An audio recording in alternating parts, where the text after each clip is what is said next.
제가 산남교회에 이제 1월에 부임을 했는데, 이제 부임을 앞두고 이제 우리 교회 장로님들 몇 분과 좀 대화할 기회가 있었습니다. 그래서 대화를 하는 가운데 장로님들께 제가 아직 주일 예배를 드리기 이전이었기 때문에 우리 산남교회 성도들은 주일날 한 몇 분 정도 모이시는지 한번 여쭤봤어요.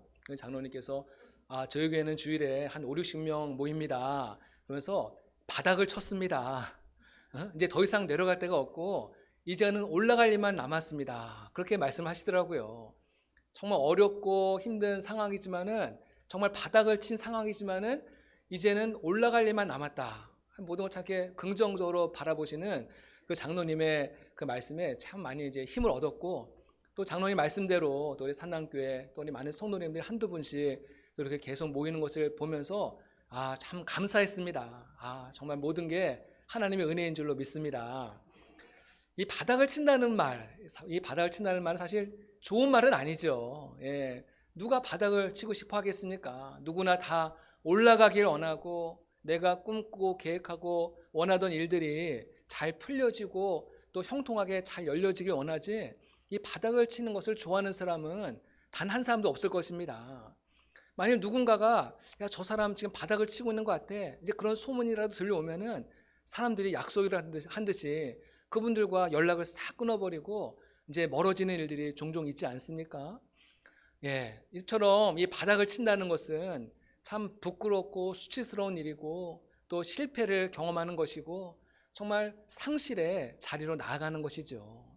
그러다 보니까요, 많은 사람들이 자신이 어떤 바닥을 치는 그런 상황 속에서 이거를 빨리 감추려고 하고 빨리 이걸 숨기려고 급급하죠. 그 바닥 가운데서 하나님께서 우리에게 주시고자 하는 너무나도 귀한 영적인 교훈이 있고 또 좋은 기회가 있는데, 이것들을 배우지 못한 채 빨리 이 순간이 빨리 지나가기만을 기다리면서 시간만 허비할 때가 많이 있다는 것입니다. 강신용 시인이라는 분이 쓴 바닥의 힘이라는 시가 있습니다. 짧은 시인데 제가 한번 읽어드리겠습니다. 바닥까지 내려가 본 사람은 안다. 바닥은 끝이 아니라는 것을. 바닥을 쳐본 사람은 안다. 바닥은 희망이라는 것을. 바닥까지 갔다 온 사람은 안다. 바닥은 힘이 세다는 것을. 그러니까는 바닥이 반드시 나쁜 것만은 아니라는 거예요. 바닥 속에서 얻을 수 있는 수많은 교훈과 유익이 있다는 거예요. 또한 바닥은 또 하나의 기회라는 것이죠. 또 하나의 기회라는 거예요. 그래서 우리가 굳이 일부러 바닥을 내려갈 필요는 없겠지만요, 우리가 어쩌다가 보니까 또 상황과 환경적으로 지금 바닥을 향해서 가고 있는 분이 계시다고 한다면은, 그 바닥 속에서 주어지는 하나님의 그 놀라운 영적인 보배를 발견하시는 저 여러분 되시기를 주님의 이름으로 축복합니다. 성경 속에서 또는 생존하는 수많은 위인들의 그 삶 속에서 하나님께 쓰임받았던 위대한 사람들의 공통점을 바라보면요, 그분들은 한결같이 이 바닥을 경험했던 삶이라는 거예요. 거의 예외가 없습니다. 다 한 번씩은 이 바닥을 쳐본 분들이 나중에는 거기서 하나님을 만나고 하나님의 은혜를 경험하고 하나님께 위대하게 쓰임을 받았다는 것이죠. 우리가 잘 아는 요셉이라고 하는 인물을 보시기 바랍니다. 얼마나 아버지 야곱에게 사랑을 받고 편애를 받고 채색 옷을 입고 다니고 얼마나 잘 나갔지만은 형들에게 배신을 당해서 하루아침에 애굽의 노예로 팔려가지 않습니까? 그뿐이 아니라 그 노예 생활을 하다가 또 억울한 누명을 뒤집어 쓰고 감옥까지 또 끌려가는 정말 그 비천한 신세가 되었다는 것이에요. 그야말로 바닥을 치는 인생이 되었다는 것이죠. 다윗은 어떠합니까? 다윗의 시편 40편 2절에 보니까는 나를 기가 막힐 웅덩이와 수렁에서 끌어올리셨다라고 노래하고 있습니다. 이 말은 다윗이 자신의 인생에 기가 막힌 웅덩이와 수렁 가운데 그 바닥에 던져졌다는 이야기죠. 또 다윗의 시편에 보면은 그가 음부라는 표현을 자주 쓰는 것을 보게 됩니다. 음부. 이 음부라는 곳은 죽는 사람들이 가는 곳이거든요. 다윗의 인생이 너무나도 절망적이고 어려워서 죽음의 문턱의 앞까지 다다랐다는 것입니다. 그 인생의 가장 밑바닥까지 내려갔다는 것을 시편을 통해서 고백을 하고 있는 것이죠. 하나님의 사람들은 그 바닥에서, 밑바닥에서 하나님을 만났고 하나님을 경험하고 하나님의 은혜를 받게 되었다는 것입니다. 그러므로 이 바닥은 바로 하나님을 만나는 자리인 줄로 믿으시기를 바랍니다. 오늘 말씀에도 바닥을 경험했던 또 한 사람의 이야기를 전하려고 하는데요. 바로 야곱이라고 하는 인물입니다. 야곱. 우리가 야곱하면은 사람들이 오해하는 것이 있습니다. 야곱은 굉장히 성격이 활달하고 적극적이고 진취적인 외향적인 사람일 것이라고 그렇게 생각들을 많이 합니다. 하지만 사실은 그렇지가 않습니다. 오히려 정반대예요. 창세기 25장 27절에 보면 이렇게 소개하고 있습니다. 그 아이들이 장성함에 에서는 익숙한 사냥꾼이었으므로 들사람이 되고 야곱은 조용한 사람이었으므로 장막에 거주하니. 둘은 쌍둥이입니다. 에서와 야곱 둘은 쌍둥이에요. 근데 같은 쌍둥이인데 성격이 정반대였다는 거예요. 형 에서는 요즘 MBTI로 많이 분석한다면은 굉장히 외향적인 성향이 강한 이성향이에요. 이성향. 집안에 붙어있질 않고 그냥 막 들에 나가서 남자답게 그냥 사냥하고 그런 걸 굉장히 좋아했던 그런 성향의 사람이고, 반면에 야곱은 어떤 사람이라고 했어요? 조용한 사람이었다는 거예요. 내성적인 사람, MBTI의 I에 해당하는 굉장히 내성적이고 조용한 그런 삶이었다는 거예요. 여러분, 내성적인 성격을 가진 분들의 특징이 어떠합니까? 밖에 다니는 걸 별로 좋아하지 않습니다. 기본적으로 그냥 집안에 앉아서 조용히 시간을 보내고 책을 본다든지 시간을 보내는 걸 좋아하죠. 밖에 나가서 뭐 많은 사람들 만나고 이런 거를 만나면 만날수록 피곤함을 느껴요. 내성적인 사람은 홀로 있을 때 거기서 많은 힘을 얻고 에너지를 얻는 사람 아니겠습니까? 또 처음 만나는 사람 보면요, 굉장히 뭔가 좀 어색하고 서먹서먹합니다. 여러분, 사람이 성공을 하려면요, 굉장히 사람들도 많이 만나야 되고 또 굉장히 적극적이고 진취적으로 나가야지만이 그래도 성공할까 말까 그러는데, 이 야곱은 성격이 굉장히 조용한 성격이어서 장막에 거주했다. 어머니 리브가이를 가정 살림을 도와주면서 조용한 성격으로 지냈다. 이렇게 소개하고 있다는 거예요. 여러분, 근데 이렇게 내성적이었던 이 야곱이 나중에 하나님 앞에 어마어마한 축복을 받지 않습니까? 야곱의 12아들, 이 12아들이 이스라엘의 12지파를 대표하는 자들이 되었습니다. 그 아버지가 된 거예요. 그런가 하면요, 야곱이 이름이 나중에 뭘로 바뀝니까? 이스라엘로 바뀌죠. 이스라엘. 여러분, 근데 이스라엘은 이스라엘 나라의 이름 아니겠습니까? 그러니까 야곱의 이름, 이 이스라엘의 이름이 한 나라 이름이 되었다는 거예요. 그만큼 영광스러운 일이 어디 있겠습니까? 우리나라에도 정말 위대한 위인들의 이름을 따서 이제 도로 이름을 짓는 경우들이 이제 종종 있죠. 세종대왕의 이름을 본따서 세종로, 또 이순신 장군의 이름을 본따서 충무로, 또 을지문덕 장군의 이름을 본따서 을지로. 다 알고 계셨죠? 사람의 이름을 따서 이렇게 도로 이름을 짓는 경우가 많아요. 해외에 나가도, 미국이나 해외에 나가도요, 엘리자베스 로드, 링컨 로드 이러면서 이제 훌륭한 위인들의 이름을 본따서 이름을 짓는 경우들이 많이 있거든요. 근데 하물며 이 야곱의 이름은 한 나라 이름이 되는 거예요. 이스라엘이라고 하는 한 나라 이름이 되었다는 거예요. 이것만큼 영광스럽고 이것만큼 큰 축복을 받는 사람이 누가 있었겠습니까? 여러분, 이렇게 내성적이었던 야곱이 정말 이렇게 영광스러운 이름으로 바뀌게 된 그 비결이 어디에 있겠습니까? 그러니까 가정교육을 잘 받고 학교에서 교육을 잘 받아서 그렇게 되었겠습니까? 그것이 아니라 이 야곱이 바닥을 경험했기 때문에 그랬다는 것입니다. 이 바닥 가운데서 그는 하나님을 만나고 하나님의 은혜를 경험하였기 때문에 그 이름이 영광스러운 이름이 되고 그 이름이 존귀한 이름으로 영원토록 남게 된 줄로 믿으시기를 바랍니다. 오늘 말씀해 보니까는 야곱이 하나님을 만난 그런 과정을 소개하고 있습니다. 오늘 말씀에 이렇게 시작하고 있습니다. 야곱이 브엘세바에서 떠나 하란으로 향하여 가더니, 이 브엘세바에서 하란의 거리는 약 800km입니다. 서울과 부산의 거리가 약 450km니까요. 서울과 부산을 왕복하는 거리예요. 그러니까 굉장히 먼 거리죠. 오늘날 같으면 비행기로 갈 수도 있고 또 고속전철로도 갈 수 있고 뭐 1시간 만에 갈 수 있지만은, 과거에는 교통수단이 발달하지 않았기 때문에 걸어간다든지 아니면 낙이나 낙타를 타고 먼 거리를 가야 되는 그런 상황이거든요. 길도 뭐 그렇게 잘 닦여지는 길도 아니었을 것입니다. 거친 광야길들을 산을 넘고 강을 건너고 계곡을 지나서 그 먼 길을 가야 되는 상황 속에 놓여져 있다는 것입니다.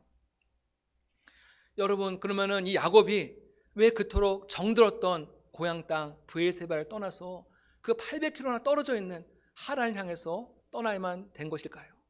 왜냐하면은 야곱이 잘못을 했거든요. 야곱이 아버지 이삭과 형 에서를 속였기 때문입니다.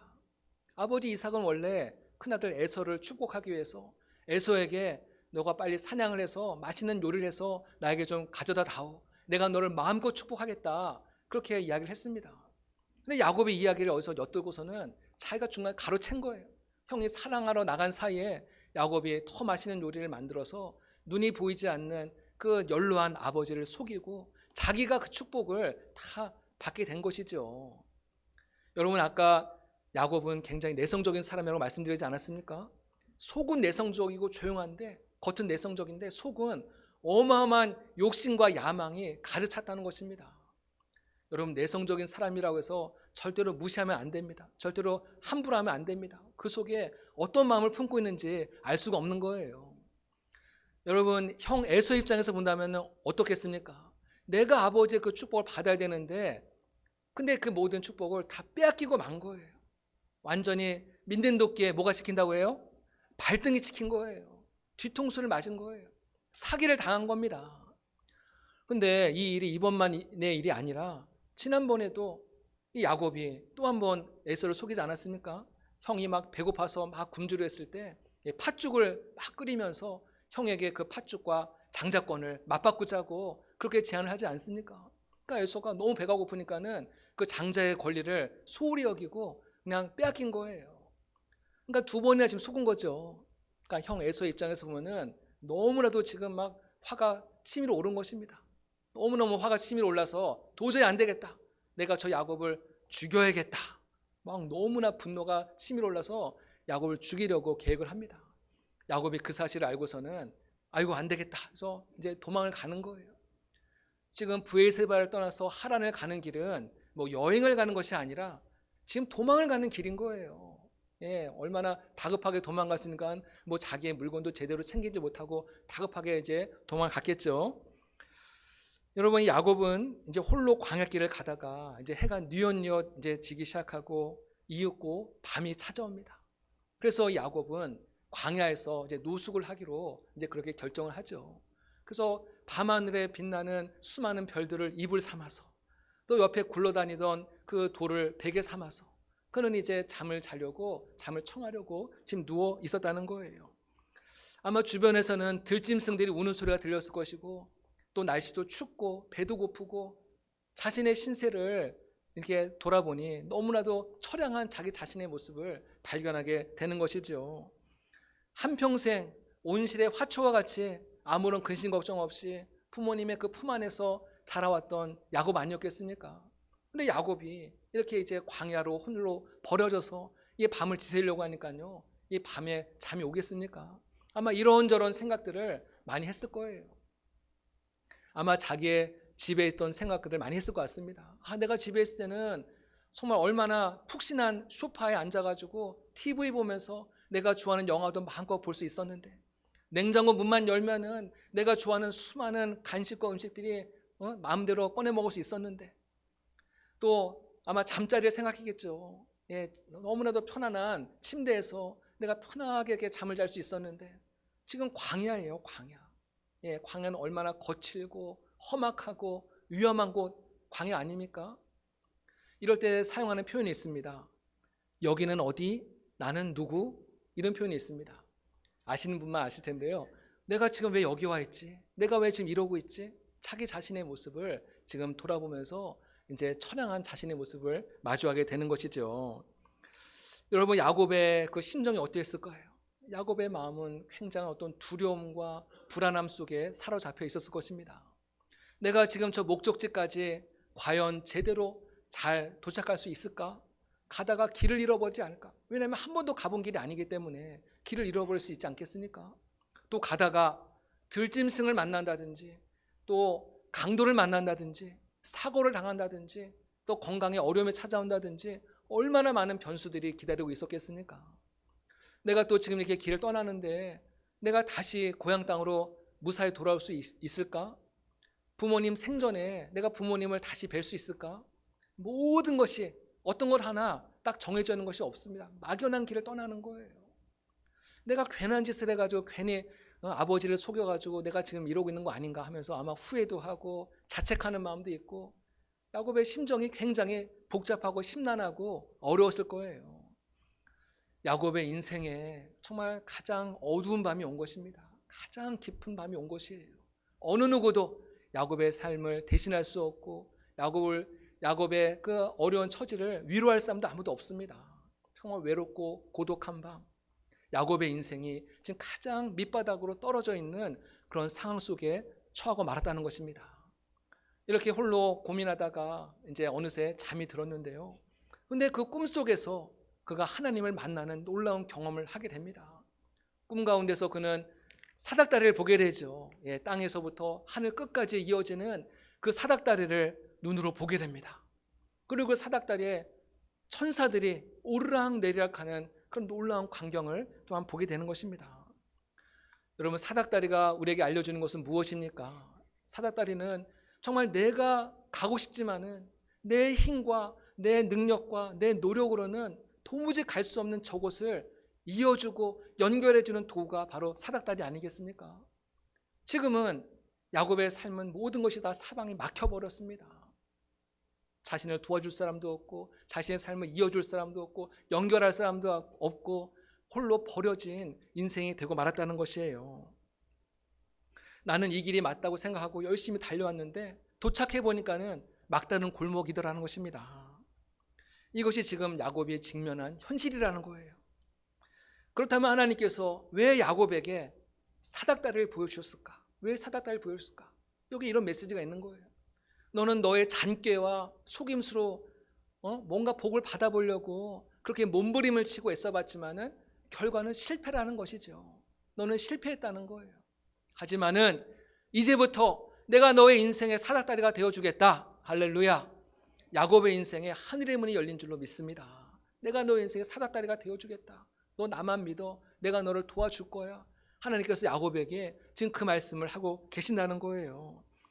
저는 우리 모든 성도님들의 생애 가운데도 야곱같이 정말 하늘의 문이 열리는 은혜가 있게 되기를 주님의 이름으로 축복합니다. 사닥다리를 보는 야곱, 그 위에 하나님께서 야곱에게 드디어 말씀하시는 거예요. 13절에 보니까는 나는 여호와니 너의 조부 아브라함의 하나님이요 이삭의 하나님이다. 여러분, 야곱은 지금까지 살아오면서 한 번도 하나님을 만난 경험이 없습니다. 야곱은요, 그의 할아버지 아브라함과 그의 아버지 이삭의 하나님에 관해서 이야기하는 이야기를 많이 들었어요. 야, 하나님께서 우리에게 이렇게 복을 주셨어. 하나님께서 우리에게 이런 놀라운 일을 행하셨어. 아브라함과 이삭을 통해서 들려주는 이야기를 많이 들었을 것입니다. 그리고 또 그 하나님을 수없이 예배하면서 살아왔을 거예요. 하지만은 야곱은 단 한 번도 하나님을 직접 만난 적이 없었거든요. 근데 하나님께서 오늘 이 야곱의 인생의 가장 어두운 밤에 주님께서 야곱을 찾아와 주시고 야곱에게 말씀하여 주셨다는 것입니다. 우리는 하나님에 관해서가 아니라 하나님을 알아야 되고 하나님을 만나야 됩니다. 오늘 말씀에 보면은 야곱이 하나님을 만난 것이 아니라 하나님이 야곱을 찾아와 주시고 하나님이 야곱을 만나 주셨다 말씀하고 있습니다. 우리 안에 하나님을 만나고자 하는 가난한 마음, 사모하는 마음, 하나님을 정말 만나고 싶은 그런 뜨거운 마음이 있을 때 하나님께서 우리에게 찾아와 주시고 우리를 만나 주시고 우리에게 은혜를 베푸시는 하나님이신 거예요. 하나님께서 오늘 야곱에게 5가지 약속의 말씀을 전하고 있습니다. 첫 번째는 내가 누워있는 땅을 너와 내 자손에게 줄 것이다. 지금 너가 누워있는 땅은 정말 황량한 벌판이고 광야고 쓸모없는 땅 같지만은 이 땅을 내가 너와 내 자손에게 줄 거야. 두 번째는 너의 자손이 땅의 티끌같이 되어서 동서남북으로 퍼져갈 것이다. 지금 야곱은 아직 총각이에요. 결혼 안 했습니다. 근데 하나님께서 앞으로 장차 너의 자손이 땅의 티끌같이 되어서 동서남북으로 퍼져갈 것이다. 하나님께서 야곱에게 장차 일어날 일을 약속하고 계시는 것이죠. 세 번째는 모든 족속이 너와 내 자손으로 말미암아 복을 받을 것이다. 여러분, 이 말씀을 들으면은 떠오르는 누군가 인물이 생각나지 않습니까? 아브람. 하나님께서 창세기 12장에서 아브람을 부르시면서 아브람에게 축복을 약속하셨죠. 땅의 모든 족속이 너로 말미암아 복을 얻을 것이다. 아멘. 아브람에게 주셨던 그 축복의 약속을 하나님께서 지금 야곱에게 동일하게 말씀하고 계시는 거예요. 네 번째 약속, 내가 너와 함께 있어 어디로 가든지 너를 지킬 것이다. 우리 아까 성가대가 찬양했던 시편 23편 찬양에 보면요, 23편 4절에 보니까는 내가 사망의 음침한 골짜기를 다닐지라도 해를 두려워하지 않을 것은 주께서 나와 함께 하심이라. 주의 지팡이와 막대기가 나를 안위하시나이다. 아멘. 예, 우리의 인생에 때로는 사망의 음침한 골짜기를 만날 때도 있죠. 지금 야곱과 같이 정말 인생의 밑바닥을 만나고 사망의 음침한 골짜기에 내가 원치 않는 그런 일을 만날 때도 있지만은 내가 해당할 것을 두려워하지 않는 것은 하나님 나와 함께 하신다는 거예요. 하나님 나와 함께 하시기 때문에 나는 담대하게 이 길을 걸어가겠노라고 고백하는 것이죠. 마지막 5번째, 이 땅으로 다시 돌아오게 할 것이다. 너 아까 전에 그것 때문에 걱정했지. 내가 다시 고향 땅으로 돌아올 수 있을까? 걱정했지. 걱정하지 마. 내가 너를 다시 이 땅으로 돌아오게 할 거야. 그렇게 약속하고 있는 것이죠. 야곱이 꿈에 사닥다리를 보고 천사들을 보고 하나님을 보고 얼마나 황홀한 경험을 했겠습니까? 아마 정말 이 꿈에서 깨어나고 싶지 않은 그런 막 마음이 있었을 것 같아요. 큰 은혜를 입은 것이죠. 그런데 아침에 일어나 보니 모든 것이 다 꿈이었다는 거예요. 야곱에게 바뀐 것은 하나도 없습니다.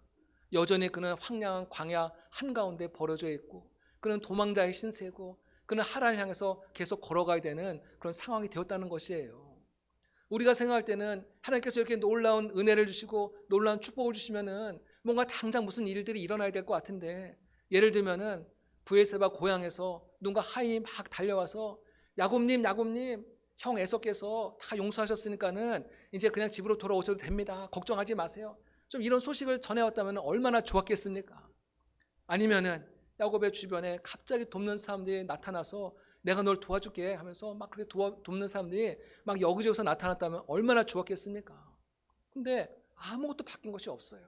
바로 전날 놀라운 꿈을 꿨는데 아무것도 바뀐 것은 없고 상황 그대로 남아있었다는 것이죠. 여러분, 근데요, 야곱에게 바뀐 것이 하나 있습니다. 그것은 무엇이냐면요, 나는 더 이상 혼자가 아니다. 나는 더 이상 혼자가 아니다. 나는 그동안 홀로 이 광야길을 걸어가야 되는 버려진 존재 같았고 정말 아무짝에도 쓸모없는 그런 쓰레기 같은 존재로 생각했었는데, 하나님 나와 함께 하시는구나. 하나님 내 인생길에 함께 하시는구나. 지금은 내가 인생의 밑바닥에서 이렇게 헤매고 있지만은 하나님이 나와 함께 하시는구나. 내가 걸어가는 앞날에 어떤 일들이 기다리고 있을지 알 수 없지만은 하나님 나를 지켜주시고 나와 동행하시고 나를 보호하시고 나에게 엄청난 축복을 나에게 주시는구나. 야곱이 그 사실을 믿었어요. 그러니까 야곱의 이 광야를 바라보는 야곱의 시각이 완전히 바뀐 것이죠. 이 광야가 정말 짜증나고 불평나는 광야가 아니라 하나님이 함께하는 광야라는 것을 발견했을 때 그의 마음 가운데 모든 원망과 불평은 사라지고 그의 마음 가운데 할렐루야 하나님을 찬송하며 담대하게 이 광야길을 걸어가게 된 줄로 믿습니다. 우리도 함께 찬송하면 좋겠습니다. 우리 찬송가 397장 찬송인데요, 너무나 좋은 찬송인데 우리 지금 또 약간 졸리기도 하는 시간이니까 다 함께 좀 잘해서 일어나셔서 함께 찬송하면 좋겠습니다. 397장입니다. 397장.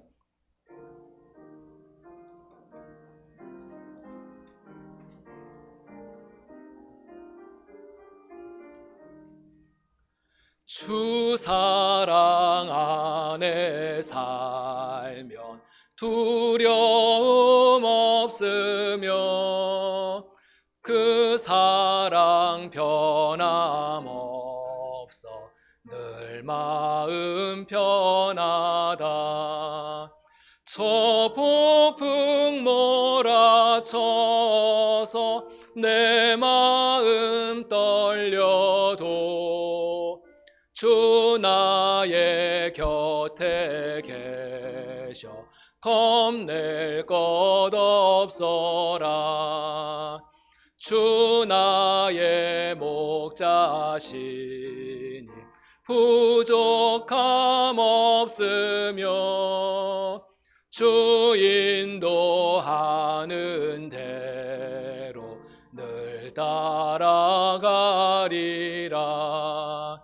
그 지혜 나를 깨쳐 내 앞길 밝히니 나 주의 길을 따라 주 함께 살리라. 저 넓고 푸른 들판 내 앞에 열리고 그 검은 구름 거쳐 새 하늘 보인다.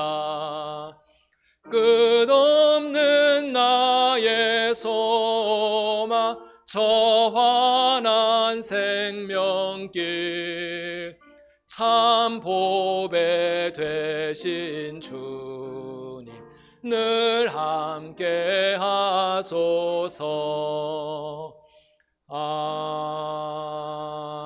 아멘. 예, 잘 앉으시기 바랍니다. 이렇게 찬송하니까 좋으시죠? 예, 야곱은 정말 이렇게 어렵고 힘든 상황이지만은 이 찬송을 부르면서 이 광야길을 끝까지 걸어간 것입니다. 하나님 나와 함께 하신다. 미국의 샌프란시스코에 가면요, 금문교라는 하는 다리가 있습니다. 금문교, 영어로 이제 골든게이트라고 하는데요. 혹시 사진 준비됐으면 보여주시면 좋겠는데요. 멋지죠, 굉장히. 예, 많이 보셨을 거예요. 영화에도 막 나오고 그러는데 이 금문교는요, 이 다리의 길이가 무려 1280m, 그리고 이 높이가, 위아래 높이가 227m라고 합니다. 227m면 잘 감이 안 오실 텐데 이 건물 높이 50층에 해당하는 굉장히 높은 이제 위치를 차지하고 있어요. 그런데 이 다리를 처음에 공사할 때 이 첫 해에만 이 공사하던 노동자분들이 23명이나 이 공사하다가 추락을 해가지고 사망을 했다는 거예요. 예, 이제 첫 해인데 이제 앞으로 또 공사를 계속 해야 되는데 이게 많은 분들이 추락을 해서 죽어나가니까는 이 건설회사에서 걱정이 된 거예요. 앞으로 이거 어떻게 이 문제를 해결할 것인가 굉장히 고심을 하다가 어떤 것을 만들기로 했냐면은 그 다리 공사장 현장 밑에다가 그물망을 이제 쳐놓기로 한 거예요. 안전한 그물망을 쳐놓기로 한 거예요. 예, 요즘도 그 공사 현장에 보면은 안전망을 많이 쳐놓지 않습니까? 이게 바로 금문교에서 가장 최초로 이제 설치한 거라고 합니다. 그런데 놀라운 사실은 이 안전망을 설치한 이후로는 이 공사하던 노동자분들이 한 사람도 추락을 하지 않았다는 거예요. 예, 이게 심리적으로 내 밑에 지금 안전한 그물이 이제 나를 받쳐주고 있겠구나, 그런 마음을 갖고 있으니까는 굉장히 안심을 하고 작업을 진행을 할 수 있었다는 거예요. 안전망이 없었을 때는 내가 언제 떨어져 죽을지 모르는데 나 저 떨어지면 어떡하지? 자꾸 부정적인 생각을 자꾸 하니까는 자기도 모르게 또 떨어져서 죽는 일들이 있었는데 그 밑에 안전망 하나 설치했는데 한 사람도 그 그물에 떨어진 사람이 없었다는 거예요. 참 놀라운 일이죠. 하나님의 은혜가 바로 이와 같습니다. 하나님이 우리와 함께 하시는 줄로 믿으시길 바랍니다. 하나님이 우리의 인생에 안전망이 되시는 거예요. 우리의 인생에 늘 때로는 불안하고 초조하고 두렵고 정말 내 앞날이 어떻게 될지 알지 못해서 여러 가지 염려와 근심과 걱정이 가득할 때도 많이 있지만은 하나님께서 우리 안전망이 되어주셔서 그럴 일이 있어서는 안 되겠지만 혹시 우리가 그 어려움 속에서 떨어진다 할지라도 하나님이 우리를 받쳐주시고 우리를 붙잡아 주시고 우리와 함께 하시는 거예요. 하나님이 나와 함께 하시는 것을 믿으시기를 바랍니다.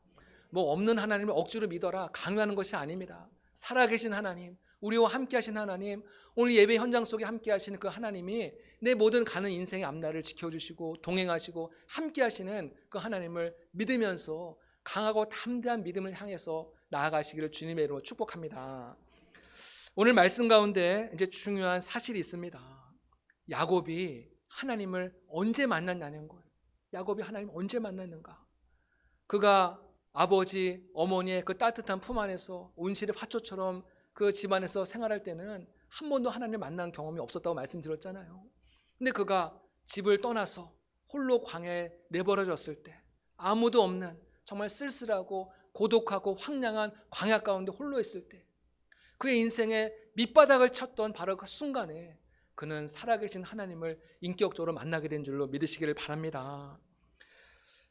우리도 바닥을 칠 때가 있죠. 내 힘으로 감당하기 힘든 일들을 만날 때가 있다는 거예요. 그러나 기억하시기 바랍니다. 우리가 바닥을 쳤다고 해서 모든 인생이 끝난 게 아니라는 것입니다. 내가 실패했다고 해서 우리의 인생이 끝난 것이 아니라는 거예요. 오히려 우리는 그 바닥 가운데서 우리를 기다리고 계시는 살아계신 하나님을 우리는 그곳에서 만날 수 있게 된다는 것입니다. 이런 바닥을 쳤다고 해서 다 인생이 성공하고 다시 일어서는 건 아닙니다. 내가 그 바닥에서 내가 시간을 그냥 어영부영 보내고 무의미하게 보낸다면은 그 사람은 평생을 바닥을 헤매다가 끝나고 말 것입니다. 근데 그 바닥 속에서 주어지는 하나님의 그 영적인 교훈을 받아들이고 그 바닥을 유익한 기회로 삼고 하나님을 만나는 기회로 삼는다고 한다면은 그의 인생의 후반전은 전혀 다른 그림으로 변화되고 말 것입니다. 오늘 야곱의 인생이 바로 그것을 우리에게 말씀해주고 있다는 것입니다. 그러면 우리 성도들은 어떤 환경과 상황 속에서도 절대로 포기해서는 안 됩니다. 실망해서는 안 돼요. 낙심하지 마시고 내가 설령 바닥에 있다 할지라도 하나님께서 이곳에서 나를 만나 주신다고 하는 그런 분명한 믿음을 가지고 하나님 앞에 엎드리고 하나님을 예배하고 하나님 앞에 기도의 자리로 나아갈 때 하나님께서 반드시 우리를 찾아와 주시고 우리를 만나 주시고 우리 인생의 후반전을 아름답고 또 멋진 그림으로 인도하실 줄로 믿으시기를 바랍니다. 말씀을 마무리하고자 합니다. 오늘 하나님께서는 정말 이 먼 길을 떠나가는 야곱, 홀로 된 야곱, 인생의 밑바닥에 처해 있는 야곱을 오늘 하나님께서는 찾아오셨습니다. 그 깊고 어두운 밤에 주님께서는 야곱을 찾아와 주시고 야곱을 만나 주셨습니다. 그리고 야곱을 향해 약속하셨습니다. 내가 어디로 가든지 내가 너와 함께 할 것이다. 너를 지킬 것이다. 너의 삶을 주목할 것이고 또 너를 다시금 고향 땅으로 돌아오게 할 것이다. 하나님께서 아까 5가지의 약속의 말씀을 하셨잖아요. 여러분, 놀라운 사실은요, 하나님께서 야곱에게 하셨던 그 5가지의 약속의 말씀을 하나님은 다 지키셨다는 거예요. 할렐루야. 하나님은 약속하시는 하나님, 약속을 지키시는 하나님, 신실하신 하나님, 선하신 하나님, 능력의 하나님, 우리가 믿는 하나님 바로 그 하나님이시라는 거예요. 비록 야곱이 20년 동안 하란에 있는 외삼촌 라반의 집에서 고생을 많이 했습니다. 정말 고생을 정말 종처럼 정말 노예처럼 얼마나 고생을 많이 했지만은 그가 20년 후에 다시금 고향으로 돌아올 때는 그는 엄청난 가족들과 엄청난 가축대를 이끌고 정말 다시 고향 땅으로 돌아오지 않습니까?